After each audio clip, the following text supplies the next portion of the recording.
வணக்கம் ஃப்ரெண்ட்ஸ், எல்லோரும் எப்படி இருக்கீங்க? நல்லா இருக்கீங்களா? நம்ம அன்றைக்கி பார்த்தோம் கட்டிங் வீடியோ. அதாவது பாடி பாவாடையும் சட்டையும் எப்படி கட் பண்ணுறதுன்னு சொல்லி கொடுத்துருந்தேன். லைவாக பார்த்துருப்பீங்க. இது பேக் சைடை ரெண்டாக கட் பண்ணிவிட்டு நம்ம பட்டி அடிச்சிடலாம். ரெண்டு பக்கமும் நம்ம எப்பயும் ஜாக்கெட்டுக்கு அடிக்கிற மாதிரி பட்டி அடிச்சிடுங்க. சிலர் அப்படியே அதிலே மடிச்சு விட்ற மாதிரி பண்ணுவாங்க. நான் எப்பயுமே நம்ம ப்ளவுஸ்க்கெலாம் அடிப்போம்ல, அந்த மாதிரி தான் அடிப்பேன்.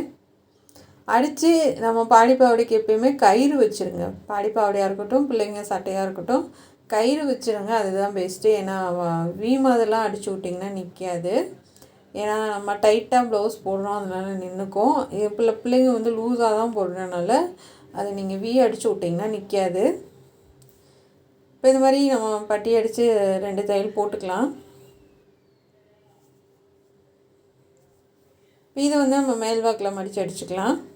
இதில் தான் நம்ம வளையமும் வைக்காதீங்க, வீயும் அடிக்காதீங்க. கயிறு மட்டும் ஒரு 3 கயிறு வச்சு தைச்சி விட்ருங்க. ஏன்னா கயிறுனால் நல்லா தின்னாக இருக்கும், உங்களுக்கு கலண்டு வராது. இப்போ வச்சு பார்க்கலாம், ரெண்டும் சரியாக இருக்குது. இப்போ நம்ம ஷோல்டர் ஜாயின் பண்ணி உருட்டி அடிக்கலாம். ஷோல்டர் ஜாயின் பண்ணிடுங்க. இப்போ 2 தையல் போட்டேன். இப்போ நம்ம ஆம்கோல்லேருந்து உருட்டி அடிக்கலாம்.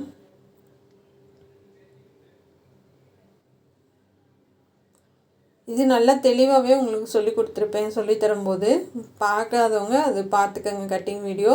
அதுலேயுமே பாடிப்பாவோட எப்படி கட் பண்ணணும், 2வது சட்டைக்கு எப்படி கட் பண்ணணுன்றதை சொல்லியிருப்பேன். இதை இந்த மாதிரி சன்னமாக தான் உருட்டணும், ரொம்ப பட்டையாக உருட்டாதீங்க. சன்னமாக அழகாக உருட்டி வைங்க. இப்போ இந்த மாதிரி உருட்டி 2 பக்கமும் அடிச்சுட்டு இப்போ சைடில் தையல் போட்டுடலாம். சைடில் ஒரு 2 தையல் எல்லாம் 3 தையல் போட்டுக்கோங்க. டாட் பிடிக்கிறது நான் முன்னாடி மட்டும் டாட் பிடிக்கிறேன். ரொம்ப லூஸாக இருக்க மாதிரி இருந்துச்சுன்னா 4 பக்கம் பிடிச்சிக்கோங்க. நான் முன்பக்கம் மட்டும் 2 பக்கம் டாட் பிடிக்கிறேன்.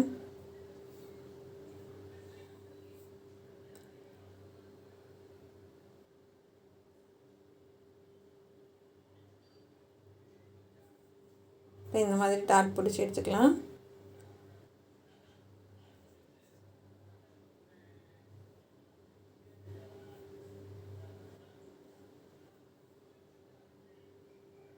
இப்போ சென்டர் அடையாளப்படுத்திக்கலாம். இப்போ பாவடையில் நம்ம 2 ஓரங்களும் உருட்டி அடிச்சிடலாம். எப்பயுமே பட்டு பாவடையாக இருந்தாலும் சரி, இந்த எந்த ஒரு மெட்டீரியல் இருந்தாலும் சரி, இந்த ஓரம்லாம் உருட்டி அடிச்சிடுங்க. இது ப்ளவுஸ் மெட்டீரியல் மாதிரி இருக்குது. 2 சைடும் பார்ட்ரு வந்திருக்கும். ஒரு சைடு பார்டரை வச்சு நான் ப்ளவுஸ்க்கு டிசைன் பண்ணிவிட்டு ஒரு சைடில் இருக்க பார்டரை அப்படின்னு நான் இதுக்கு வச்சுட்டேன்.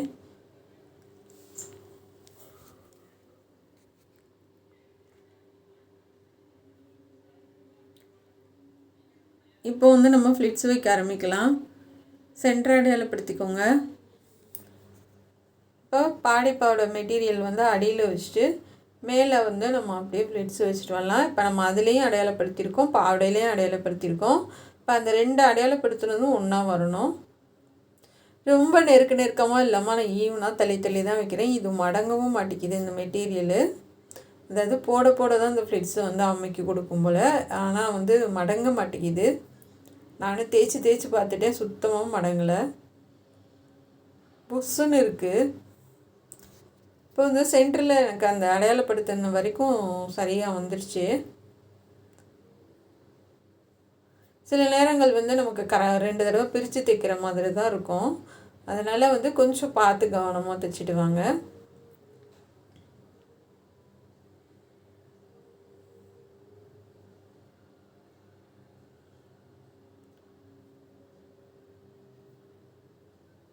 இப்போ இந்த மாதிரி நம்ம ஃப்ளிட்ஸ் வச்சிடலாம். இந்த பாவடையும் சட்டையும் ஒரு 5 வயசு 6 வயசு 7 வயசு பொண்ணுங்க வரைக்கும் இதோட அளவு உங்களுக்கு சரியாக இருக்கும். 5 6 7 வயசு பொண்ணுங்க வரைக்கும். அந்த ஹைட் மட்டும்தான் கொஞ்சம் கூட குறைய வரும். மற்றபடி சுற்றுறது எல்லாமே ஈவனாக வரும். இது நார்மலான பொண்ணுக்கு. கொஞ்சம் வெயிட்டாக இருக்கவங்கன்னா இன்னும் 1 இன்ச்சு எக்ஸ்ட்ரா வைக்கணும் நீங்கள்.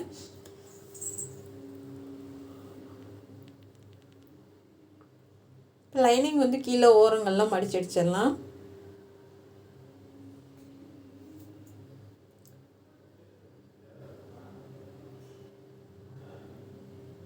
ஓரெல்லாம் அடிச்சுட்டு இப்போ அப்படியே மேல் பக்கமாக நான் இந்த இது வைக்கிறேன். அப்போ வந்து நம்ம இந்த லைனிங் சரி அப்படியே உள்ளே திருப்பும்போது நமக்கு பிசுறு எங்கன்னே தெரியாது. இப்போ அடியில் வந்து நம்ம பாவாடை இருக்குது, நடுவில் வந்து அந்த பாடி பாவாடை இருக்குது. இப்போ அதுக்கு மேலே தான் நம்ம இது கொடுக்குறோம். அப்படியே திருப்பி கொடுக்குறேன் நான்.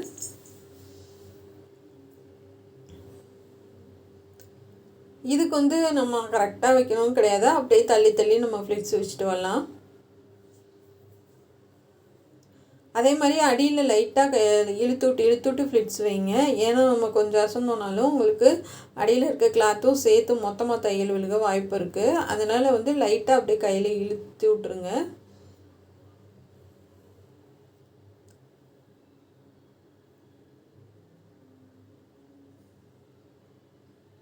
இப்போ இதுக்கும் சென்டர் அடையாளப்படுத்தியிருக்கோம், அது வரைக்கும் வர மாதிரி பார்த்துக்கலாம்.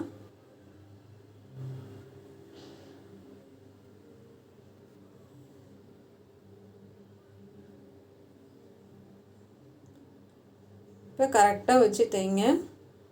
ஏன்னா இந்த பொங்கலுக்கு தான் வந்துட்டு பிள்ளைங்க நிறைய அந்த மாதிரி பட்டுப்பாவை போடணும்னு ஆசைப்படுவாங்க. பாரம்பரியமாக நம்ம போடுறது தான் பட்டு சாரீ, பட்டுப்பாவடை, ஆஃப் சாரீ, இந்த இதெல்லாம் வந்துட்டு இந்த பொங்கலுக்கு தான் போடுவாங்க நிறையா.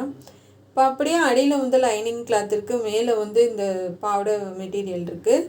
இப்போ நடுவில் வந்து உங்களுக்கு பிசுறு பூரா உள்ளே போயிடும். நல்லா தேய்ச்சி விட்டு அடியில் லைனிங்கும் எடுத்து விட்டு அப்படியே அமுக தையல் போட்டு வந்துடுங்க.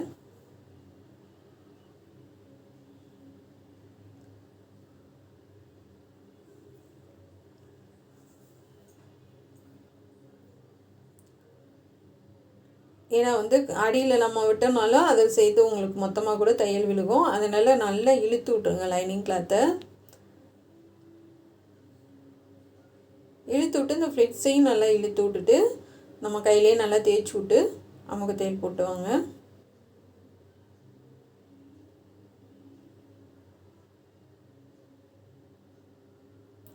இப்போ லாஸ்ட் வரைக்கும் போட்டுடலாம்.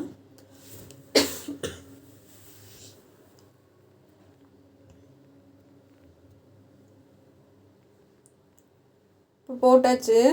போட்டுட்டு இப்போ சைடில் வந்து நம்ம எப்படி தையல் போடணுன்னா, இதுக்கு டக்கு பிடிக்கணும் பாருங்கள். இப்போ நமக்கு எந்த பிசுறும் தெரில.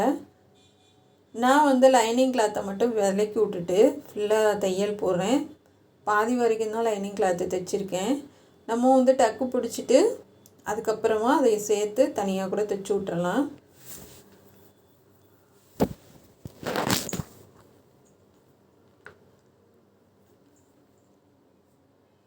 இதுக்கு சும்மா ஒரு 2 இன்ச்சு தான் டக்கு வந்தது. ரொம்ப ஹைட் அதாவது வந்து கொஞ்சம் தான் எக்ஸ்ட்ரா வந்தது. இப்போ சும்மா 1 இன்ச் மட்டும்தான் அளவு வச்சு டக்கு பிடிக்கிறேன்.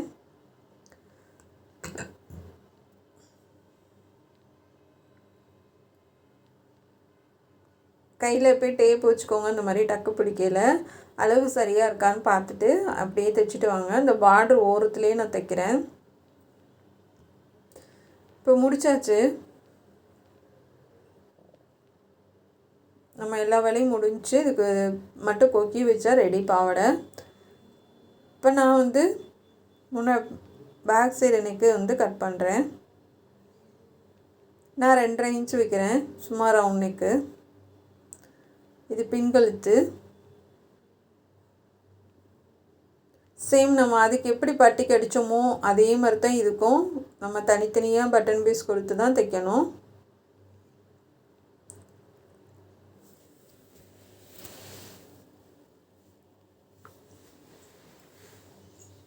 ரெண்டாக கட் பண்ணிக்கலாம்.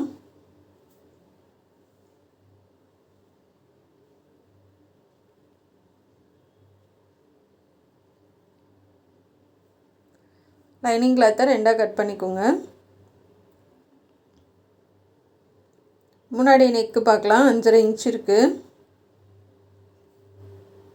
நான் வெறும் 4.5 தான் வைக்கிறேன். ஏன்னா வந்து ரொம்ப இறக்கமாக போச்சுன்னா நம்ம அவங்க வந்து ஒடுக்கமாக வச்சுருக்காங்க, நம்ம வந்து கொஞ்சம் அகலமாக வைக்கிறோம். அதனால சரின்ட்டு கொஞ்சம் கம்மியாக தான் வைக்கிறேன், போயிடும். இது மாதிரி ஸ்டார் நெக் கட் பண்ணிக்கலாம்.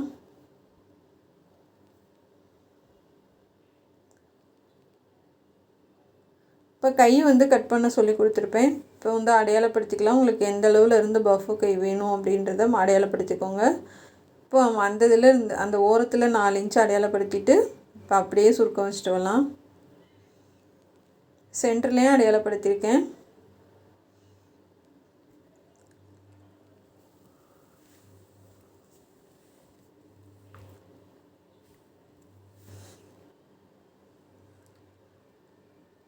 இப்போ வந்து நமக்கு போதும் இந்த அளவுக்கு ஃப்ளிட்ஸு, ரொம்பவும் அதிகமாக வேணாம்.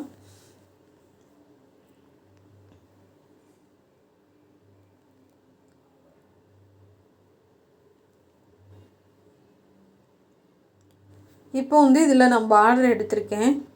பார்டர் கட் பண்ணிக்கலாம். கீழே கைக்கு வந்து பார்டர் தான் வைக்க போகிறேன்.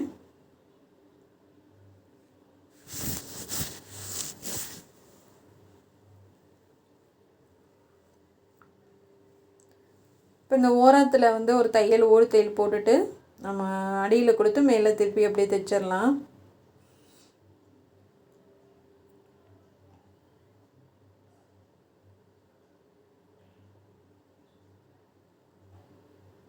கரையை மட்டும் ஓடு தையல் போடுங்க.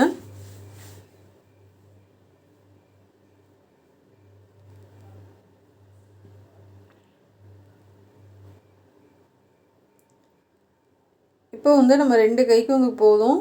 அடிப்பக்கம் கொடுத்து மேல் பக்கம் திருப்பிடலாம்.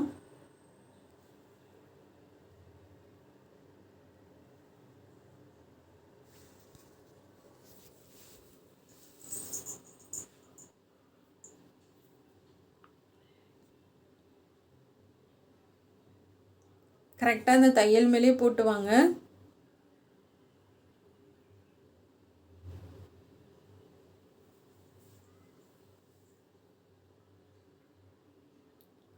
பெரிய கை கூட ஈஸியாக தைச்சிடலாங்க. இது குட்டியாக இருக்கனால கொஞ்சம் தைக்கிறதுக்கு சிரமம் தான்.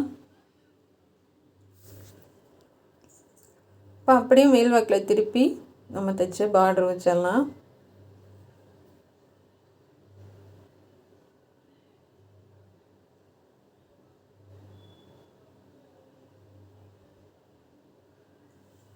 அப்படியே வச்சு 2 தையல் போட்டு விட்ருங்க.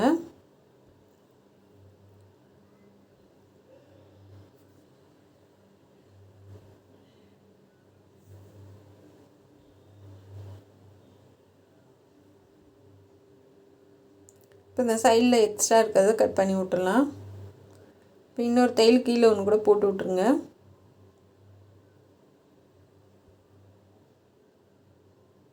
அவ்வளோதான் ஃப்ரெண்ட்ஸ், ரொம்ப அழகாக வந்துடுச்சு. இப்போ மேலே மட்டும் நம்ம ஃபினிஷ் பண்ணிவிட்டு பஃப் வச்சிடலாம். இது வந்து நான் கீழே பார்டர் கொடுக்குறேன்.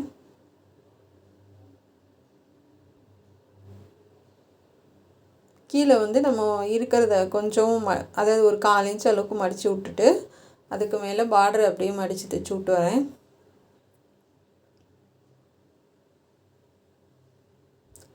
இது முடித்ததுக்கப்புறமா நம்ம பட்டி அடிச்சுக்கலாம்.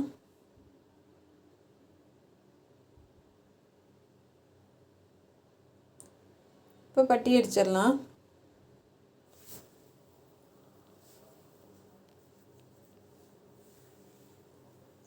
நம்ம பார்டர் வைக்கிறது பேக் சைடு ஃப்ரண்ட்டு 2 பக்கமே வந்துடும்.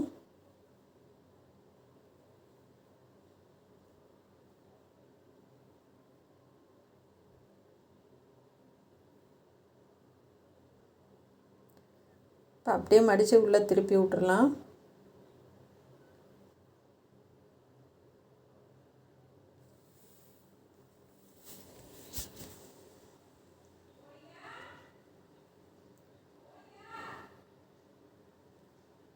இப்போ நல்லா திருப்பி தைச்சி விடுங்க.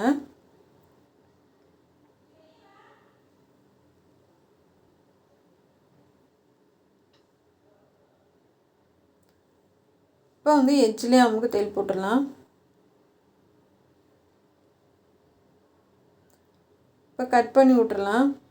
இப்போ டாட் போட்டுருங்க. இந்த சைடு ஓரத்தில் வந்து தையலுக்கு விட்டுட்டு அப்படியே தைச்சிட்டு வாங்க. நான் இந்த பார்டர் வரைக்கும் தைச்சி விட்றேன். இது மாதிரி பேக் சைடு 2 பக்கமும் ஃப்ரண்ட்டு 2 பக்கமும் 4 பக்கமே டாட் வேணும். இப்போ வச்சு பார்க்கலாம். சரியாக இருக்குது. இப்போ முன்னாடி நெக்கு வந்து அடித்து திருப்பிடலாம். முன்னாடி நெக்குக்கு நான் பார்டர் தான் கொடுக்குறேன்.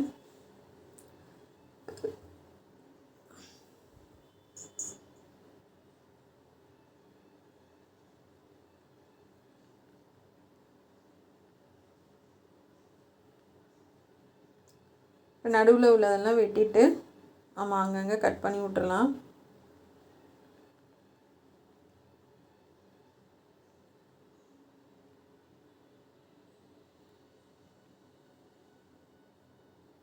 இந்த கார்னர்லாம் கட் பண்ணி விட்ருங்க. அப்போ தான் நம்ம திருப்பி தைச்சாலும் உங்களுக்கு ஈஸியாக வரும்.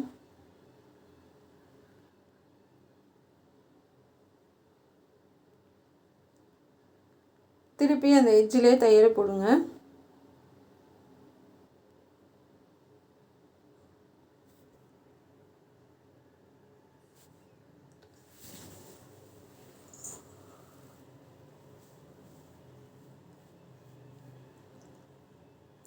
எட்ஜிலே போட்டு வாங்க. இப்போ அந்தந்த கார்னர்கிட்ட நிப்பாட்டி திருப்புங்க. அப்போ தான் அந்த நெக்கோட ஷேப் வந்து உங்களுக்கு கரெக்டாக கிடைக்கும்.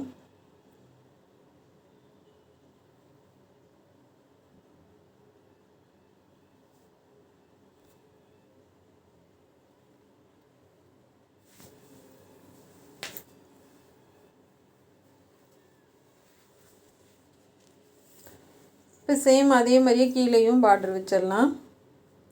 இதுக்கும் வச்சிடலாம். அதே மாதிரி தான் கீழே இதே மாதிரி தான் கீழேயும் மடித்து தைச்சிட்டு மேலே மடித்து தைக்கிறேன்.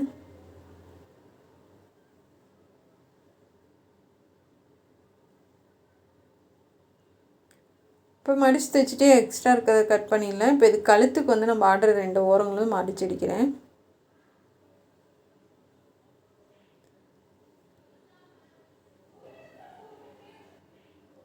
இப்போது வந்து நான் இந்த மாதிரி மேலே வைக்கலான்னு வச்சு பார்த்தேன். ஆனால் வந்து அது சரியாக வரலை. அதாவது வந்து வருது, ரொம்ப அது ஒரு மேலே மடிப்பு இருக்கிறது ஒரு மாதிரி புஷ்ஷுன்னு இருக்க மாதிரி இருந்துச்சு. அதனால் என்ன பண்ணிட்டேன்னா உள்பக்கமாக திருப்பி அந்த கிராஸாக தையல் போட்டுட்டேன். இந்த மாதிரி மடிப்பு வச்சு நல்லா தேய்ச்சி விட்டுட்டு மார்க் பண்ணி அந்தளவுக்கு நான் கிராஸாக உள்ளே மடித்து தையல் போட்டுட்டேன். அதுக்கப்புறமா கரெக்டாக வந்துச்சு.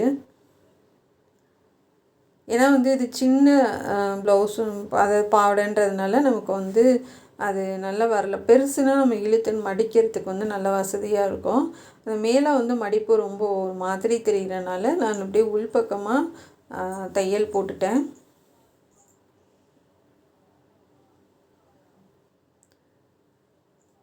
இப்போ 3 பக்கமும் நம்ம அடையாளப்படுத்தி உள்பக்கமாக தையல் போட்டு எடுத்திருக்கேன்.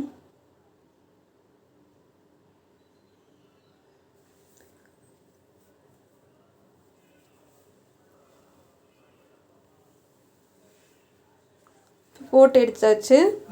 இப்போ இந்த ஓரத்துல எல்லாம் தைச்சி விட்டுறலாம்.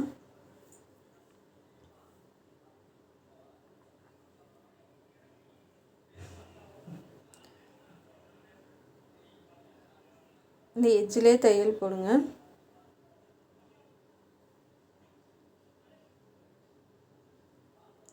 அந்த மடிப்பெல்லாம் கரெக்டாக உள்ளே மடிச்சு விட்ருங்க.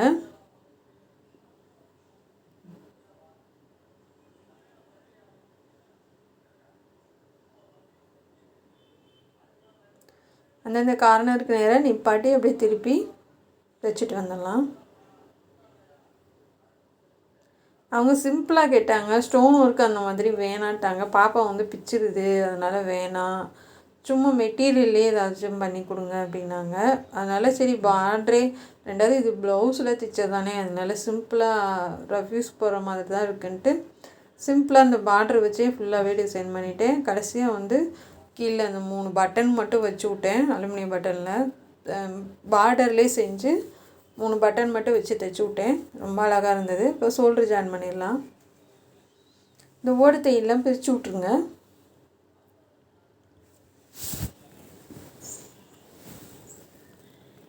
நீங்கள் கேட்கலாம் இது இல்லாமல் பிரிப்பீங்க அப்படின்ட்டு. இது பிரிச்சுட்டோன்னா கொஞ்சம் உங்களுக்கு பார்க்குறதுக்கு ரொம்ப நீட்டாக இருக்கும். அதுக்காக தான் வந்து ஓடு தையல் பிரிக்கிறது. அழகாக வந்துடுச்சு. இப்போ பார்டர் எல்லாம் நம்ம வச்சுட்டோம். இப்போ ஷோல்டர் ஜாயின் பண்ணிடலாம். நம்ம அதாவது முன்னாடி நம்ம அடித்து திருப்பி பார்டர் வச்சிட்டோம். பேக் சைடு வந்து நம்ம ஹெம்மிங்காக கொஞ்சம் தள்ளி விட்டு வச்சு நம்ம தைச்சி முடிக்கணும். அந்த இதில் நம்ம கிராஸ் பீஸ் வச்சு ஹெம்மிங் பண்ணி விட்டுறலாம். இல்லைன்னா மிஷினில் 2 தையல் அடித்து விட்டுறலாம். இந்த மாதிரி கொஞ்சம் விட்டுருங்க.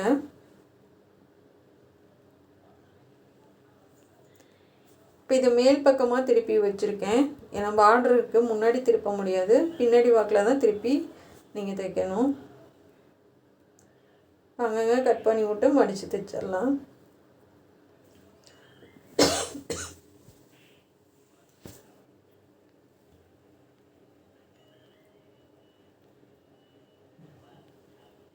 நல்லா டைட்டாக தைச்சி விட்ருங்க.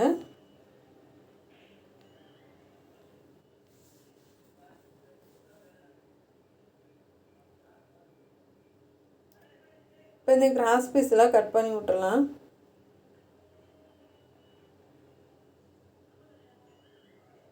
இப்போ கட் பண்ணி விட்டு மடித்து எட்ஜ்லேயே தையல் போடுங்க.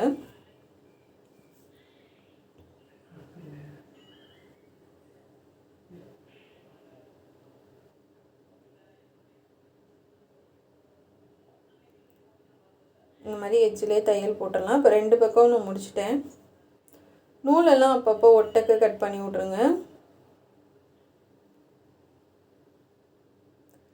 இப்போ பஃப் கை நம்ம தைச்சிடலாம்.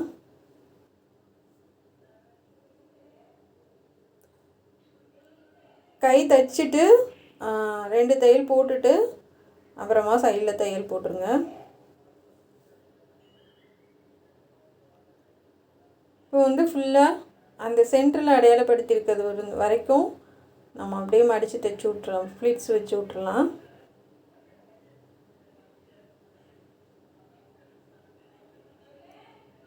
சென்டரில் அடையாளப்படுத்தியிருக்கோம்ல அதில் வரைக்கும் நம்ம ஃப்ளிட்ஸ் வச்சு விட்றலாம்.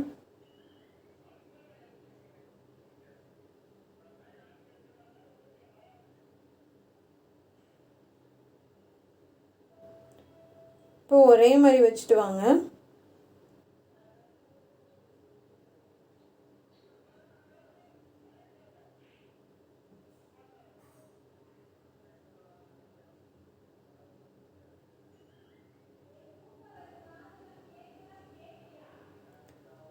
இப்போ நல்லா தைச்சி விட்டு 2வது தையல் போட்டுடலாம்.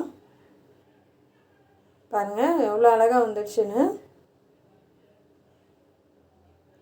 இப்போ நீங்கள் அப்படியே அந்த ஓரத்தில் தைச்சிட்டு வரும்போது அந்த பார்டர்கிட்ட நம்ம அதாவது வந்து ஓப்பனுக்காக நான் விட்டுருப்போம் இல்லையா, அது வரைக்கும் நிப்பாட்டிட்டு மறுபடியும் திருப்பி 2 தையல் போட்டுக்கோங்க. ஏன்னா வந்து இது சைடு ஓப்பன் வச்சிங்கன்னா ரொம்ப நல்லாயிருக்கும். கீழே வரைக்கும் மடித்து தைச்சிங்கன்னா அது நல்லா இருக்காது. அதனால் சைடு ஓப்பன் விட்டுட்டு அப்புறம் 2 தையல் போட்டுடலாம்.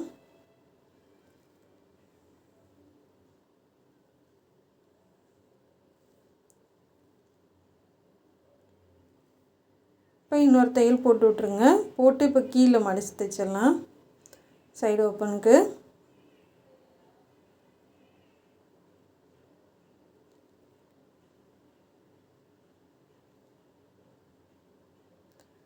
இப்போ நல்லா அந்த இடத்துல டைட்டாக தைச்சி விட்ருங்க. தைச்சி விட்டு இப்போ தையல் போட்டு முடிச்சிடலாம். இப்போ நல்லா பெரட்டிட்டு ஃபுல்லாக அந்த நூலெல்லாம் எக்ஸ்ட்ரா இருக்கிறதெல்லாம் உருவிட்டு நம்ம கொக்கி வச்சிடலாம். எவ்வளோ அழகாக இருக்குது பாருங்கள். குட்டியாக அழகாக செமையாக இருக்குது, கிராண்டாகவும் இருக்குது. கண்டிப்பாக வந்து இந்த பட்டு பாவாடை சட்டையும் உங்களுக்கு பிடிக்கும்னு நினைக்கிறேன். ரொம்ப ஈஸியாக தான் சொல்லி கொடுத்துருக்கேன்.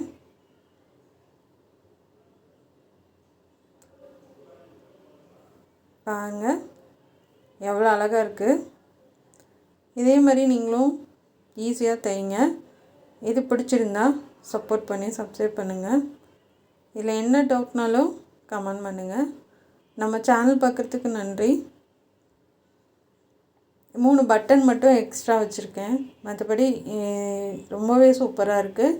நான் சொன்ன மாதிரி இந்த பார்டர் வந்து இந்த ஃப்ளிட்ஸு மற்றும் மடங்கவே இல்லை. அயர்ன் பண்ணோன்னா தான் சரியாக வரும். Thank you friends. இது பேக் சைடு.